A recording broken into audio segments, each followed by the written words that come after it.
And just to summarize prolonged services, it used to be before January of 2023.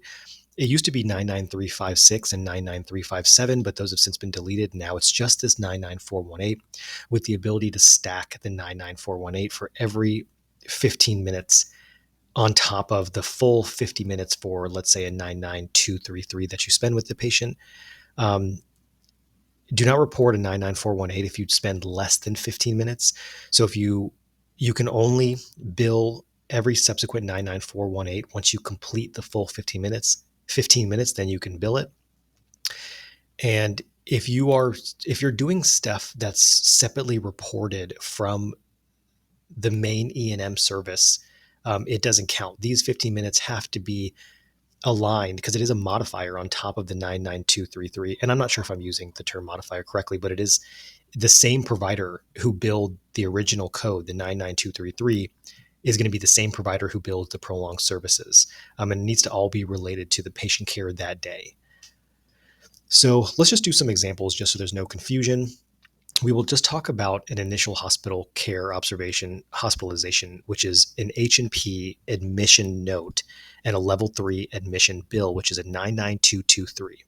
So for a 99233, the CMS guidelines state that you have to spend 75 to 89 minutes with the patient. And this may seem weird having this range here, but essentially it's 75 minutes. Once you complete 75 minutes with that patient, based on, and you're doing all those things that were in the time guidelines, which are right here, you're spending all this, you're spending time doing all these things, then, and you spend 75 minutes, you have then qualified for the 99223 bill.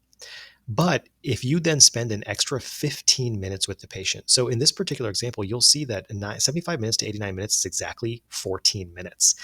And the reason is because if you spend 90 minutes with that patient, you have now spent the full 75 minutes plus an extra 15 minutes, making it a 99233 bill plus one 99418 modifier on top of it. And this then goes up to 104 minutes because it's only 14 minutes. But if you spend another 15 minutes on top of 90, that will bring you at 105 minutes, which will mean you bill a 99223 plus two 99418s. And again, and if you end up spending more time, 120 minutes or more, it is not unusual in our field to spend 2 hours with one or two of your patients on a service. This won't be for every single patient because some of them will be quick, but some of these patients will take up a lot of time, rightfully so, especially if they're sick. And if you do hit that 120-minute mark on the patient, then you should be billing a 99223 and a 99418 times 3 for each additional 15 minutes after the initial 75 minutes. And you can extrapolate that same concept over here, which a 99233 is just 50 to 64 minutes. It's 50 minutes. If you spend exactly 50 minutes or more, you already qualify based on the time guidelines of a 99233, and each 15-minute increment after that will allow you to add a 99418 on top of it. This is for the same day admission discharge, which I will cover in a different video in regard to time statements. So a good example of time statements include, so you no longer have to say, I spent this much time doing this, or you don't have to say, I spent 30 minutes coordinating care, I spent 15 minutes talking to the family. Like, you don't have to break up the time. CMS is saying that you just need to put a total time in your time statement at the end of your note. And actually, you may recognize this time statement right here. It is the identical time statement that is in my progress note, which I deleted. But if you want to see what my progress note looks like, in my progress note, the time statement is down here. And this time statement is almost word for word the same time statement as it is here, because this is a really good example of a time statement, based on what I'm doing.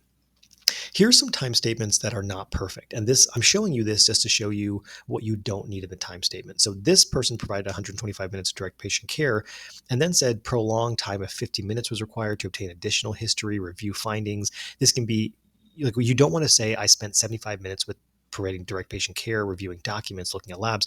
And then I went back and spent an extra 15 minutes with the family going through answering further questions. You don't have to detail where you spent the time. You should only have one total time. So if you do end up going back and speaking to the family and you've already written your note and billed that 99233, then you can just go back and update the total time, because we're going to assume you can detail in there, oh, I went back, I spoke to the family, I spoke to this family member, I talked about this stuff, but you only need one total time. Again, that's written here. You should only have one total time. You don't have to say. In the past, sometimes physicians had to detail how much of that time was spent doing different things. You no longer have to detail that you spent 20% of your time doing this or 50% of your time doing this. You don't have to state any percentage of time that was spent doing anything. You just stick a total time in, and that's all you need. That's how we're going to make this pretty broad. This is how much time you spent in total doing everything that was written in this time, on these time guidelines. Everything that's included here, even going back and talk to the family, is all part of this time statement. So you don't need to put a percentage, and you don't need to put, again, detailing what you're doing, face-to-face time off the floor. It doesn't matter. The time is inclusive of all that is done on that date of service. And that's it. Okay, bye.